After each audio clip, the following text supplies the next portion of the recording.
کیسے حدیثوں سے پتہ چلتا ہے کہ نبی پاک صلی اللہ علیہ وسلم پر بھی جادو ہوا تھا، تو اس وقت انہوں نے کن اصولوں پر رہتے ہوئے اپنا علاج کیا، وہ اصول کیا تھے؟ پلیز اس حوالے سے ہمیں بتائیں۔ سب سے پہلے تو عدنان بھائی، جادو کے حوالے سے میں ایک بات اکثر کہا کرتا ہوں جی کہ یہ جو روایات صحیح بخاری میں اور مختلف کتب میں ملتی ہیں اللہ کے نبی صلی اللہ علیہ وسلم پر جادو کا ہونا اور یہ سارا معاملہ، میں یہ کہا کرتا ہوں کہ جادو کی کیا اوقات تھی کہ نبی صلی اللہ علیہ وسلم پر اثر کر جاتا؟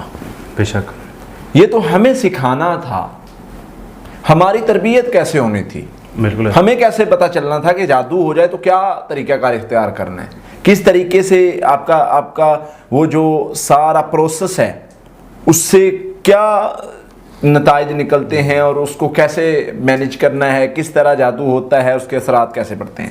امت نے اسی لیے سیکھا پھر۔ بالکل اسی طرح ہے، ساری چیزیں احادیث سے ملتی ہیں، اور ایک جو سب سے اہم سبق ملتا ہے اس سے، جی جو بھائی سب سے اہم سبق اس میں ملتا ہے نا، آپ اس کو سیکھ لیں سمجھ لیں تو آپ حیران رہ جائیں گے۔ لیکن ایک بات اور ہے، یہ میں کیوں بات کرتا ہوں کہ ہمیں سکھانے کے لیے بہت سارے ایسے کام ہیں جو اللہ تعالیٰ نے اللہ کے نبی صلی اللہ علیہ وسلم سے کروائے ہمیں سکھانے کے لیے۔ بالکل ایسے ہی نماز میں بولنے والا واقعہ ہے، بالکل ٹھیک ہے۔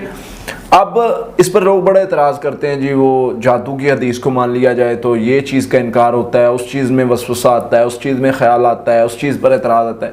بھائی یہ ساری چیزیں اپنی جگہ ٹھیک ہے، ایسے تو آپ بیماری پر بھی اعتراض اٹھا سکتے ہیں، بخار پر بھی اعتراض اٹھا سکتے ہیں، نڈھالی پر، بے ہوشی پر، وہ ساری کیفیات پر بھی سوال اٹھا سکتے ہیں۔ تو یہ سوال کرنا یہ بے معنی ہے، اس کا کوئی تعلق نہیں ہے۔ یہ سوال آپ کریں گے تو اس کا وہ کوئی معنی نہیں بنتا۔ ہمارا مقصد کوئی یہ اس سے کوئی وہ ایسا مطلب نکالنا نہیں ہے، اس کا مطلب ہے جادو کا اس حدیث کو جب ہم پڑھتے ہیں تو ہمیں یہ سبق ملتا ہے، دو تین چیزیں ملتی ہیں۔ ایک کہ جادو ہر انسان پر ہو سکتا ہے، دوسرا معوذتین سورہ فلق سورہ ناس بعد میں نازل ہوئی ہے، یہ بات یاد رکھیں، سورہ فلق سورہ ناس بعد میں نازل ہوئی ہے، پہلے نہیں۔ تو وہ بعد میں سیدہ عائشہ رضی اللہ تعالیٰ عنہ فرماتی ہے نبی صلی اللہ علیہ وسلم پہلے بہت ساری دعائیں پڑھتے تھے، جب یہ صورت نازل ہو گئی سارا کچھ چھوڑ دیا، یہ پڑھنا شروع کر دیا۔ تو یہ پوسیبلٹی ہے، ہو سکتا ہے جادوگروں نے دوبارہ ٹرائی کیا ہو، ممکن ہے دوبارہ کوشش کی، جیسے اللہ تعالیٰ فرماتے ہیں انہوں نے ہر طریقے سے کوشش کی۔ ایون علامہ قرطبی نے اپنی تفسیر قرطبی میں لکھا ہے کہ انہوں نے نظر لگانے کے لیے بھی اسپیشلسٹ بلائے، بندے ہائر کیے کہ یار وہ فلاں بندہ ہے فلاں علاقے کا، اس کی نظر بڑی لگتی ہے، اس کو بلاؤ اور اس کو کہو کہ اس بندے کو نظر لگا دے۔ وَإِن يُقَادُ الَّذِينَ كَفَرُوا لَيُدْرِكُونَ بِأَبْصَارِهِمْ لَمَّا سَمِعُوا الذِّكْرَ۔ اللہ فرماتے ہیں وہ آپ کو ایسے دیکھتے ہیں، ایسی نظروں سے دیکھتے ہیں کہ وہ نظروں سے آپ کو اچک لیں، اتنا ان میں حسد اور شر ہے۔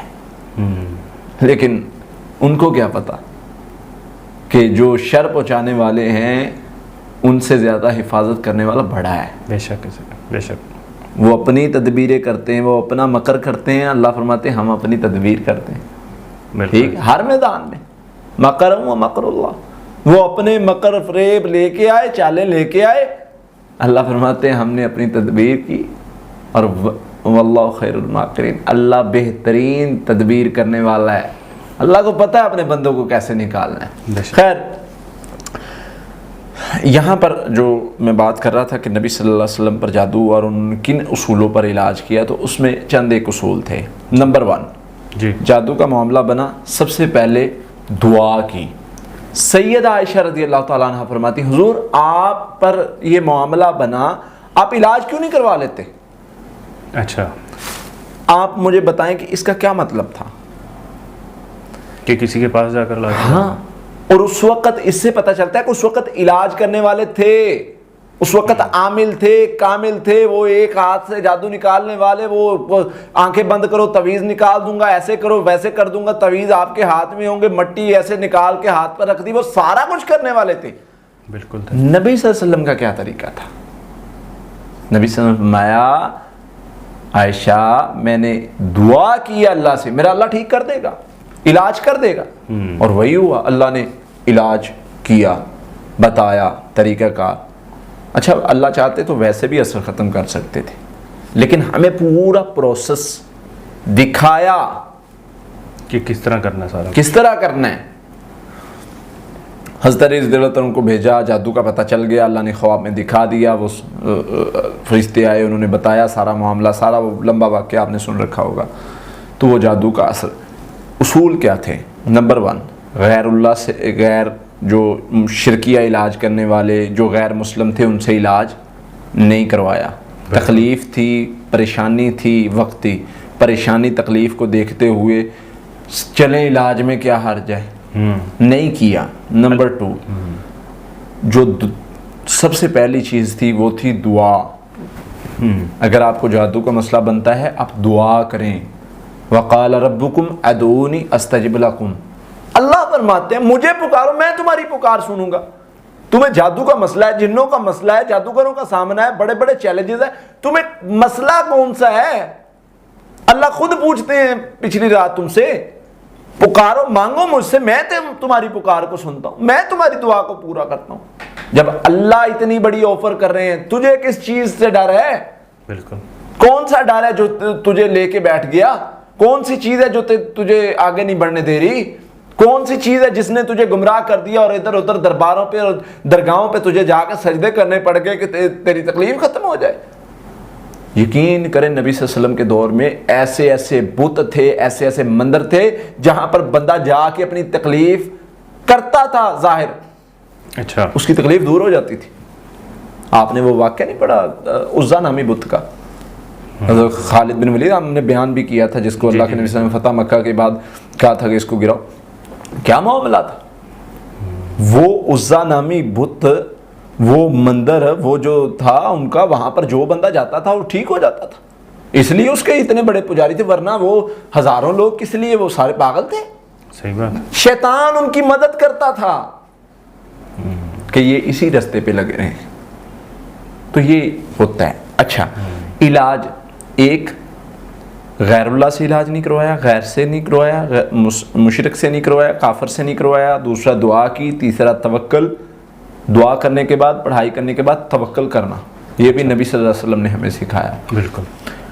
اور سورہ فلق ناس اور پڑھائی سے علاج کیا. علاج اگر مل جائے اس کو کھول دو, ختم کر دو.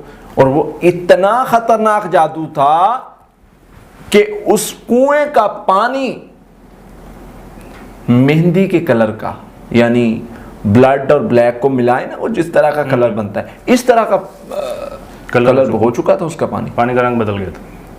پانی صاف شفاف تھا, لیکن جادو ہونے کے اثر کی وجہ سے اس کا کلر چینج ہو گیا. اس کا کلر اتنا گہرا ہو گیا تھا, یعنی وہ اتنا با اثر جادو تھا. تو نبی صلی اللہ علیہ وسلم کا طریقہ جو ہے بھائی, وہ اللہ کو پکارنا, اللہ سے دعا کرنا اور اس سے مدد مانگنا. اور اسی طرح اگر ہم حضرت موسیٰ علیہ السلام کے طریقے کو بھی ساتھ ملائیں, وہی چیزیں رپیٹ ہو رہی ہیں. خوف نہ کرنا, توکل کرنا. انہوں نے ایک ہی طریقہ اپنایا نا, خوف زدہ نہیں ہوئے. اللہ نے فرمایا خوف اگر اندر آ بھی گیا تو اللہ نے کیا وعدہ اللہ کا آیا, لا تخف انک انت الاعلی, میرے موسیٰ خوف زدہ نہیں ہونا, بالکل کامیاب آپ نے ہونا ہے, وعدے آپ کے ساتھ ہیں. تو اگر آپ کو یقین ہے, آپ کا توکل کا لیول مضبوط ہے, تو آپ کامیاب ہیں انشاءاللہ. سارے اصول یہی ہیں. سارے اصول یہی ہیں. سمپل سا طریقہ لے لیں, بہت زیادہ چکروں میں نہ پڑیں, تویزوں میں, پتلوں میں, کل لگا دو کونے میں, تویز باندھ دو, یہ پرچہ لکھا ہے میں نے پڑھائی کا, یہ جا کے گھر کے کونوں میں اتنے چکروں میں ڈال دیتے ہیں. یقین کریں, ایک بھائی میرے پچھلے دنوں مجھے میرے علاقے سے ہی تھے, میں کہتا ہوں کہ میں نے اس کی سٹوری سنی, میرا دل پھٹ رہا تھا. اچھا کہ یار یہ عامل اتنا ذلیل کرتے ہیں بندے کو, صحیح بات, اتنا ذلیل کرتے ہیں. آپ بتائیں اگر آپ کو کہا جائے 1.25 من گوشت, 1.25 من مسر, 1.25 من دال, یہ روزانہ ایک چیز کو آج 1.25 من گوشت پھینکنا ہے, کل 1.25 من مسر, پرسوں 1.25 من دال, یہ چیزیں آپ نے قبرستان میں پھینکنی ہیں. یہ کوئی آسان کام نہیں. عدنان بھائی اپنے آپ کو وہاں پر رکھ کے سوچیں. صحیح بات. ذلیل کر کے رکھ دیا لوگوں کو انہوں نے. وہ طریقہ جو محمد صلی اللہ علیہ وسلم نے, ہمارے پیارے نبی نے بتایا تھا صلی اللہ علیہ وسلم نے, اس طریقے کی طرف نہیں آنے دیتے. وہ تم کر نہیں سکتے.